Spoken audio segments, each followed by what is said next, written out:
Let's get salty!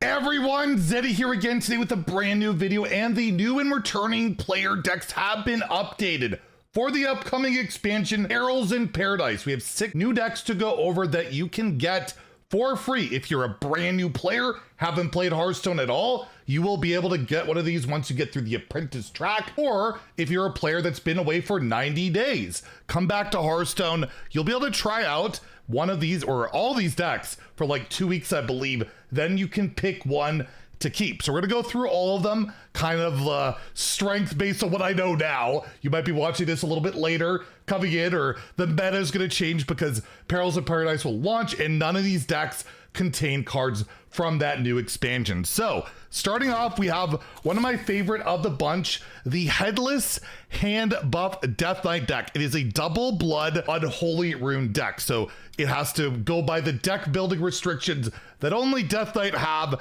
And basically you have one of the newer cards in here that I absolutely love, one of my favorite cards in the game. The Headless Horseman is the only like modern hero card in all of Hearthstone right now, where you turn your hero into the horseman, you shuffle your head into the deck, and then once you draw it, your hero power will not only deal 3 damage to whatever you want, but you'll discover an undead. Super flavorful, really cool card. And this deck's all about just hand buffing and making big things. So you have Amateur Puppeteer in here, which can buff up like Swarm Guard, where this summons 2 copies of itself. So kind of double dipping on that. Same with Shambling Zombie Tank, and overall just a lot of tokeny stuff, trying to stick the board with really large minions, and even have Soul Stealer in here to clear the board. In terms of power level on ladder, this deck is not phenomenal. It's okay, you'll do all right with it, but overall the main attraction of this deck is you get the Headless Horseman as a legendary card. You also get Mon Pa, which is in basically every rainbow deck where you play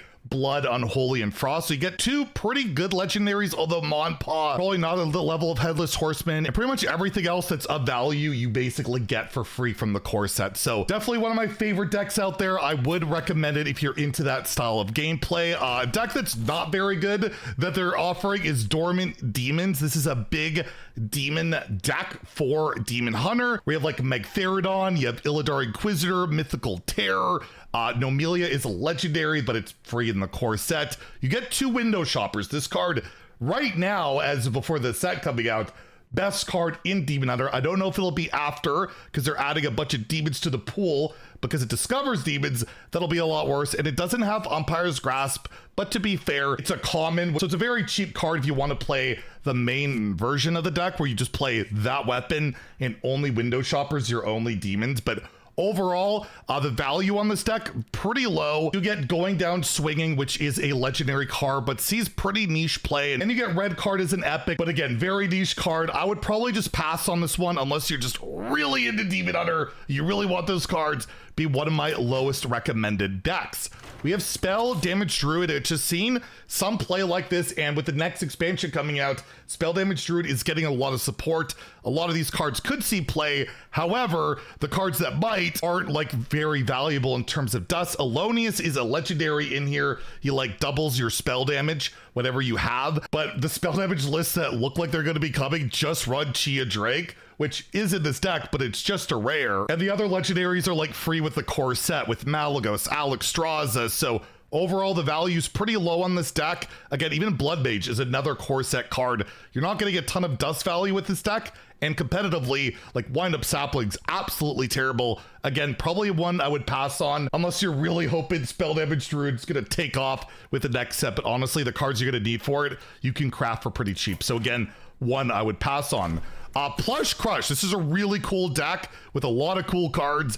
It comes with King Plush, a really cool beast legendary. You get King Mukla, another awesome legendary card, and the Mystery Egg, which is also good and wild. You probably won't want to make that deck, but still, it's playable in multiple formats. So you get the epics, the legendaries, and the idea is you cheat out big beasts with your Mystery Egg, or you could get even more with like your Yodeler, and you have a lot of early game to fight with your secrets and your Barrel of Monkeys and your early game minions. Relatively competitive deck. I don't think it's like legend capable, but you could climb with it, but really solid. And if you really like playing Hunter, you get some really cool cards in here that you could swap into other decks. So definitely one of my more highly recommended decks, and I just find it really fun to play.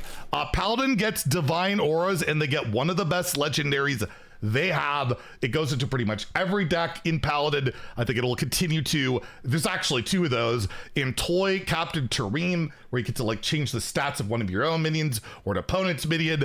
And you also get Amethyst, the Peacekeeper, an incredible Titan card. Sees play in Wild, Standard, unbelievably good. So right out there, you're basically getting two of the best cards in Paladin. You get Geppetto, which isn't great, but hey, that's another legendary you get. Why not? And basically the deck just wants to fight for board early, play some auras with your Crusader aura, and you got Lifesteal with your plushie. You can basically just take this core and make the hand buff deck that's way better. And all the expensive cards in hand buff Paladin right now, at least, are Tareem and Amethyst. So a really good starting kit if you're looking at playing Paladin. This is a really strong deck. And then lastly, we have Dragon Time, a Zarimi priest deck. And Zarimi is like basically the win condition of the deck. Legendary card where once per game, if you summoned 8 other dragons, you get an extra turn. So the idea is you get that extra turn, you play you unlock it, you play Zarimi, and then you can play like your 0 mana Thirsty Drifters. You can copy them up with Pip, and you get some good legendaries in this deck. You get Pip, you get Zarimi, and Amanthul. Amanthul is an incredible Titan that sees play in like every priest deck, Standard, I think Wild too. Absolutely awesome. And yeah, you get some really good cards in here. Pip goes into pretty much a lot of different decks, combo decks, where you get a lot of one-cost cards. It's really nice. And Zarimi, again, doesn't see play in Wild so much anymore, a little too slow there, but overall, this deck is really good. So there's some pretty good options here. There's some pretty crappy ones too, I gotta say. But if you're a newer player, the easiest style of deck I would think to ease yourself in would probably be like, Death Knight with the hand buff deck, where you just, buff up some stuff, place cards on curve. I think you have a pretty good handle on it. Paladin's usually a pretty easy class to pick up as well. Just play your early game and then develop into those big buffs in the later stages. And then maybe Hunter a little bit lower on the end because it's got a little bit more nuance, where you got the eggs and the beasts and how to utilize that. But overall, I think those are my top 3 picks for sure. And I would definitely avoid the Demon Hunter, the Druid decks for sure. They just seem a little bit rough, but the other 4, yeah, they look pretty darn good. So hopefully that advice helped you guys out on picking out your brand new deck as either a new or returning player. If you enjoy the content on the channel, we post news and updates all the time.